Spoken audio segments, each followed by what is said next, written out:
नमस्कार, तुम्हा सगळ्यांचं सर्च इंग्लिश अकॅडमी ह्या युट्यूब चॅनलवर स्वागत. आज या सेशनमध्ये आपण काही वाक्यरचना आणि त्यांचा अर्थ, पण त्यापूर्वी तुम्हाला त्या वाक्यरचनांमध्ये कुठले शब्द वापरणार आहोत आणि त्यांचा अर्थ काय होणार आहे हे सुद्धा तुम्हाला सांगणार आहे. बघा, या चॅनलवर फक्त आपण इंग्लिश स्पीकिंग रिलेटेडच फक्त व्हिडिओ अपलोड करतो. माझं अजून एक चॅनल आहे, त्या चॅनलचं नाव आहे अतुल सर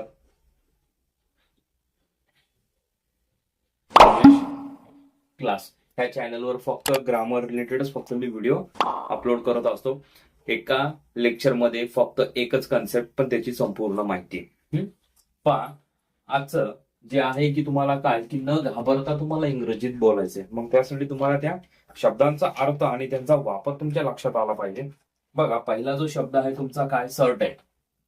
बघा, खूप महत्वाचा शब्द आहे. सर्टेन म्हणजे काय, निश्चित किंवा खात्री.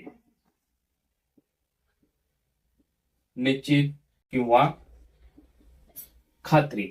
बघा, आता ह्याच्या वाक्यरचना, तो तिथे नक्कीच असेल असं ज्यावेळेस तुम्हाला म्हणायचं इंग्लिशमध्ये, तर तुम्ही कशी बनवणार ती वाक्यरचना? तो तिथे नक्कीच असेल म्हणजे he is certain to be there. म्हणजे तो नक्कीच तिथे असेल.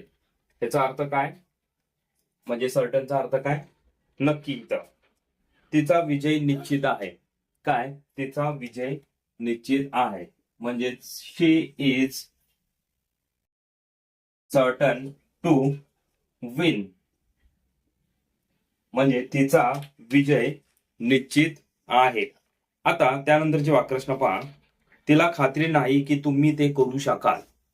बघा वाक्यरचना, तिला खात्री नाही की तुम्ही ते करू शकाल. बघा वाक्यरचना, she is not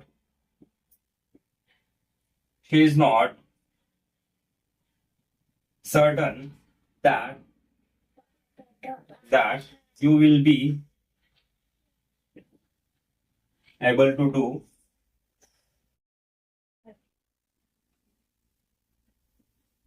it. म्हणजे तुम्ही ते करू शकाल, तिला खात्री नाही. त्यानंतर पहा, निश्चितच मला घराबद्दल गोष्टी आठवतात. निश्चितच मला घराबद्दल गोष्टी आठवतात.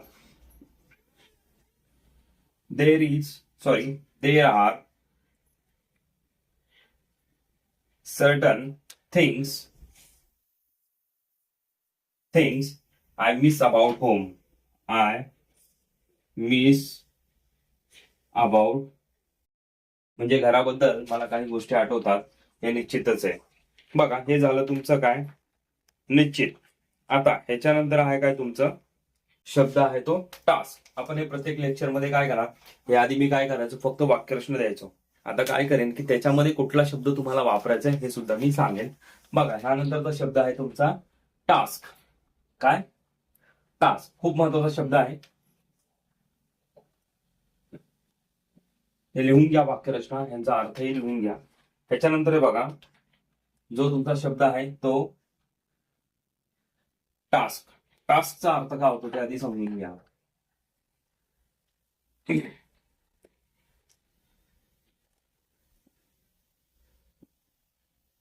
काम. आता टास्कला तुम्ही वर्क पण म्हणू शकता, त्याला समानार्थी शब्द आहे की नाही. बघा, त्यांना आनंदाची बातमी सांगण्याचे काम माझे आहे. म्हणजे त्यांना आनंदाची बातमी सांगण्याचे काम माझे आहे. म्हणजेच पहा, ही वाक्यरचना तुम्ही कशी बनवणार. I have the task of telling them the good things किंवा गुड न्यूज.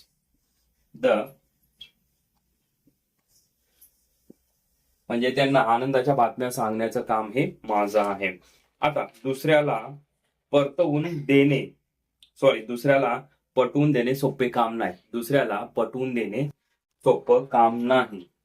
बघा, कन्व्हिन्सिंग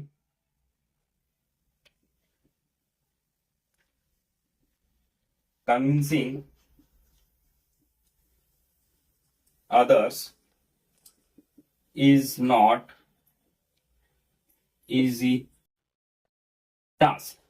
म्हणजे दुसऱ्याला पटवून देणे सोपं काम नाही. नवीन ऍप विकसित करण्याचे काम एका नवीन व्यवस्थापकाला देण्यात आले आहे.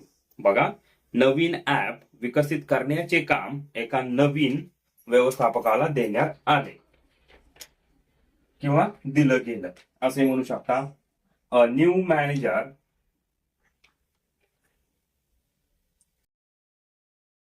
was given the task. बघा शब्द given the task of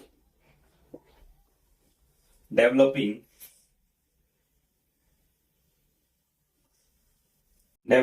the new app.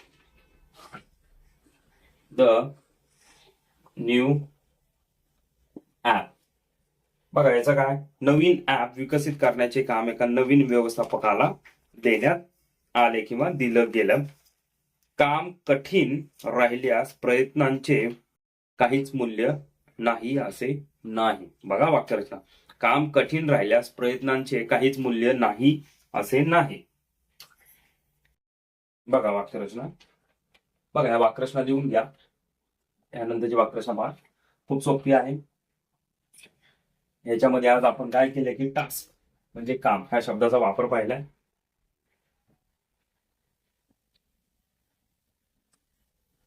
that the task remains difficult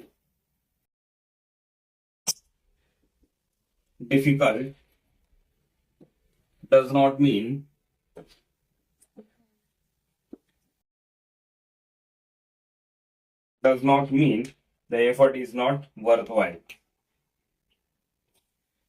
Mean the effort is not worthwhile.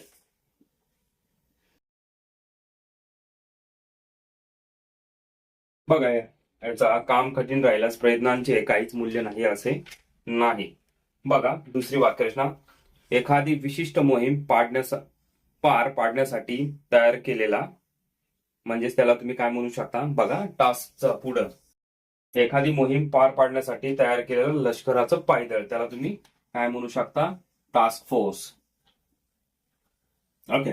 त्याच्यानंतर नौदल किंवा हवाई दल यांचा विभाग, त्याला पण तुम्ही काय म्हणू शकता, टास्क फोर्स. बघा टास्क आणि सर्ट ह्या दोन शब्दांचा आपण वाक्यात उपयोग पाहिलाय. म्हणजे वाक्यरचना पण आपण शिकलो आणि शब्दही त्यांचा वापर करायला शिकलो आहोत. बघा या सेशन मध्ये तुम्हाला काय डाऊट असेल तर कमेंट बॉक्स मध्ये कमेंट करा आणि पुढील सेशन मध्ये आपण असंच एखादा कन्सेप्ट घेऊन येऊ. तोपर्यंत जय हिंद, जय महाराष्ट्र.